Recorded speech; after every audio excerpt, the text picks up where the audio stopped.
ETF index mutual funds నేర్చుకుని stock మార్కెట్లో రాణించాలనుకుంటున్నారా? వెంటనే ఈ నెంబర్కి కాల్ చేయండి. నమస్తే రమ్మగారు.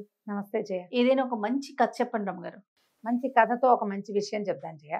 తప్పకుండా. కబుర్ల దేవత కథ. కబుర్ల దేవతే. అయితే ఈ కబుర్ల దేవత కథ దాదాపుగా 60s లో అట్లా రాయబడిందని అనుకుంటున్నాను నేను. 60 అయితే ఎర్లీ 70s లో అనుకో. ఆ తర్వాత మళ్ళీ ఈ రైటర్ వారి పుస్తకాలు మళ్ళీ వేసినప్పుడు కబుర్ల దేవతే మొదటి కథగా, అంటే ప్రముఖంగా కబుర్ల దేవత అనే పుస్తకంగా కూడా వేశారు. అమరావతి పబ్లికేషన్స్ వాళ్ళు వేశారు.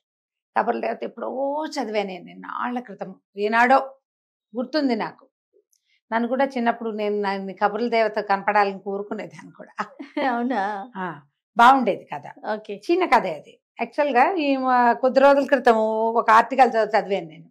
ఈ కబుర్ల దేవత పుస్తకం రాసిన కవి గారికి, రచయితకి కేంద్ర సాహిత్య అకాడమీ బాలల సాహిత్యానికి అవార్డు వచ్చింది. అబ్బా, ఆ పుస్తకానికి. ఎంత గొప్ప విషయం కదండి. గంగిశెట్టి శివకుమార్ గారని, వారి కథలు మనం చాలా చెప్పుకున్నాం, చిట్టి కథలు. ఆ చిన్న కథని నేను కొంచెం పెద్ద కథ చేసేదాన్ని, కొన్ని కథలతో మనం కలిపి కూడా చెప్పుకున్నాం. ఎప్పుడు వారి పేరు చెప్పే సందర్భం రాలా. వీరికి సాహిత్య అకాడమీ అవార్డు రావటం వల్ల ఈ పుస్తకం పేరు ప్రముఖంగా చెప్పి ఈ కథ చెప్దాం అనుకున్నాను నేను. ఈ కబుర్ల దేవత కథల పుస్తకం మనకి అమరావతి పబ్లికేషన్స్ వాళ్ళు వేశారు.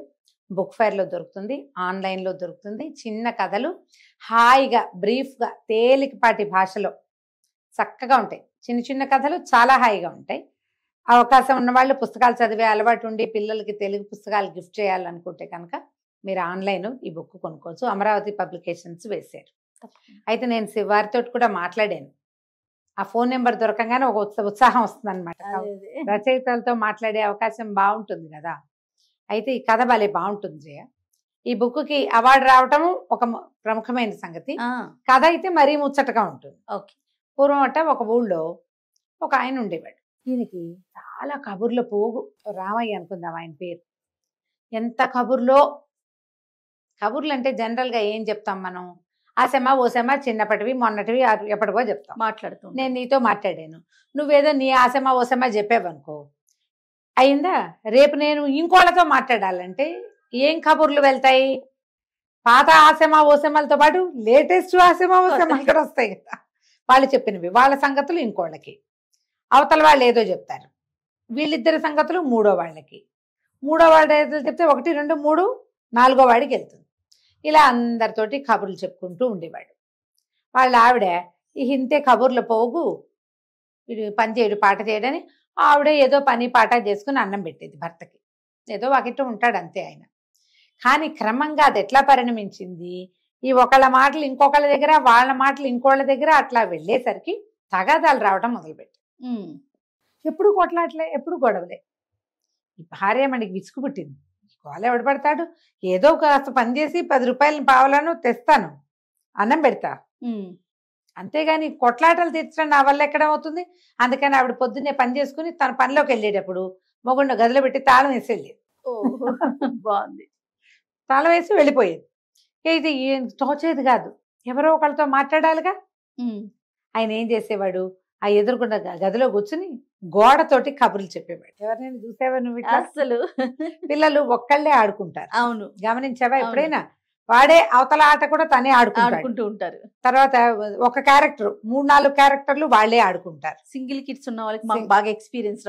వాళ్లే 3 క్యారెక్టర్లు 5 క్యారెక్టర్లు వాళ్ళే, స్టూడెంట్ వాళ్ళే. నిజం రమ్మ గారు ఆడుకుంటారు అట్లా. ఇప్పుడు ఈయనకి కబుర్లు వినేందుకు ఎవరు లేరు. తన కబుర్లు గోడకి చెప్పేవాడు. ఓకే. ఆ గోడకి చెప్పగా ఒకనాడు గోడ దడేల్మని పేలింది. గోడలోంచి దేవత బయటకు వచ్చింది. ఈ పుస్తకానికి ఉన్న కవర్ పేజీ మహా ఇంట్రెస్టింగ్ గా ఉంటుంది. నీకు చూపించా కదా, గోడలోంచి జేజ్ వస్తుంది. ఈయన మహావినయంగా నుంచున్నట్టుగా నమస్కారం పెడుతున్నారు, చిన్న పంచి లాంటిది ఏదో కట్టుకుని దండం పెడుతున్నాడు. ఈ వంగి ఆశ్చర్యపోయాడు. ఎవరమ్మా నువ్వు అన్నాడు. నేను కబుర్ల దేవతని, ఇన్ని రోజుల నుంచి నువ్వు చెప్పే కబుర్లన్నీ వింటున్నాను. ఓకే. ఎంతో బాగా కబుర్లు చెప్తున్నావు నువ్వు ఇంత బాగా చెప్తున్నావు కాబట్టి ఇగో నీకు బహుమతిగా ఇస్తున్నానని ఇంత డబ్బు సంచి ఇచ్చింది. చేసరికల్లా ఎంతో సంతోషం వచ్చి, ఏమిటి ఇన్నేళ్ళ నుంచి వాళ్ళకి వీళ్ళకి కబుర్లు చెప్తా, ఎప్పుడు ఏమి రాలా, కబుర్ల దేవత చూడు ఎంత బాగా ఇచ్చిందో. సాయంత్రం భార్య ఇంటికి వచ్చేసరికి ఆవిడ ఆశ్చర్యపోయింది. బొళ్ళంత డబ్బు వచ్చింది. ఇక ఆవిడ పని చేయక్కర్లేదు పెద్దగా. సరే ఇల్లు వాకిలి చక్కగా మంచివి కొనుక్కున్నారు, పొలం పుట్రా కొనుక్కున్నారు, హాయిగా ఉన్నారు. వీళ్ళ పొరుగున ఇంకొక ఇష్టయ్య ఒక ఆయన ఉన్నాడు. ఆయనకి కళ్ళు కుట్టినాయి. ఏమిటి వీళ్ళకి ఇంత డబ్బు ఎట్టా వచ్చింది సడన్ గా?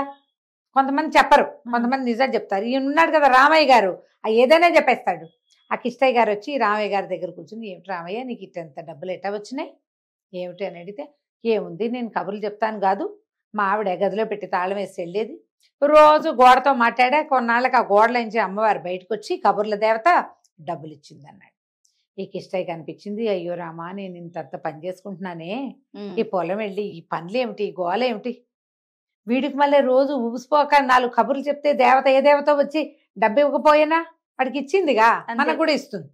సరే ఈయన ఏం చేశాడు, కూర్చుని తను కూడా తలపేసుకుని గోడతో కబుర్లు చెప్పడం మొదలెట్టాడు. రామయ్య గారు చిన్నప్పటి నుంచి కబుర్లు చెప్పే అలవాటు ఉన్న మనిషి. పైగా ఏదైనా విషయం వింటే ఇంకొకళ్ళకి చెప్పేటప్పుడు రంజుగా వర్ణించి చక్కగా చెప్పగలడు. మాటల పోగు, కథ బాగా చెప్పగలడు. బాగా చెప్పగలిగే వాళ్ళు ఏముంది, ఒక వాక్యం ఇస్తే చాలు దానికి ఎక్కి తోక పీకి గంట సేపు చెప్తారు. ఈ కిష్టయ్య గారు కష్టజీవి పాపం. ఏదో పొలం వెళ్ళటం పని చేసుకోవటం తప్పిస్తే కబుర్లు కాకరకాయలు రావు. ఈయన ఏం చెప్తాడు, ఏదో చెప్పాడు.